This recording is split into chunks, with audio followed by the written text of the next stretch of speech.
So I know that you can track blurs on faces in the color page, but sometimes you are already working inside Fusion doing specific things and you don't want to bounce back between the two. Well, a problem you might come into is that when you go and you add your tracker,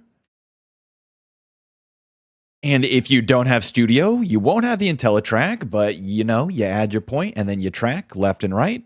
And then your first thought is, well, okay, now I need to add my blur. And then you plug it into your tracker and then you go, well, dang, how is this going to work? And the short answer is it's not.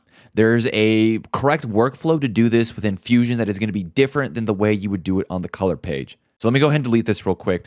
Now, if you miss it, the first step that you're going to take is you're going to add your tracker. And if you have Studio, you'll have access to the IntelliTrack option. If you don't have Studio, use the base point and track your image. Now, this track is going to be as good as your video quality. There are ways to troubleshoot this that I can maybe touch on briefly, but the better quality your footage, the better your track is going to be. That's just a universal truth. Sometimes there's only so much you can do. Now, once you've had your track in here correctly, what we need to do is not so much track a blur node, but we need to track our masking shape. And for this example, I'm going to use the ellipse, but you could use any of the other nodes. And you can use whatever kind of blur that you'd like. So let's say we do the mosaic blur, which is what gives you this jigsaw pattern. Connect whatever your masking object is into that blue input.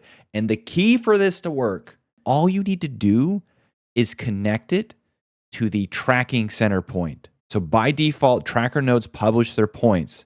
And if you're newer to Fusion or newer to DaVinci, all this means for you, the only thing you're going to need to know is you're going to want to click on your shape, right click on the center property, connect to tracker 1, IntelliTrack path 1. This could be point 1 if you didn't use IntelliTrack. It might have a different name, but you want the actual point being tracked position. And what that's going to do is it's going to match it 1-to-1 with your tracker position. And now you can readjust your size, scrub this thing backwards and forwards, and there you go. And real quick, if your track shape is a little off from where you'd like it to be, what you can do is you can go over to the modifiers tab on your shape, and this will give you the ability to modify the path that's being tracked. So if you wanted to, you could push that path to the left and it would still follow the track, but it's going to be off center. So if you needed to bring it up or to the left, you could do that. And if things slip off center from time to time, you can also even keyframe the path to adjust its position. Feel free to leave a question down below, and if enough people are curious, maybe I can set aside and make a dedicated video on just getting good tracks. But I hope this helps you guys. Join the Discord as well, and I will catch you all in the next one.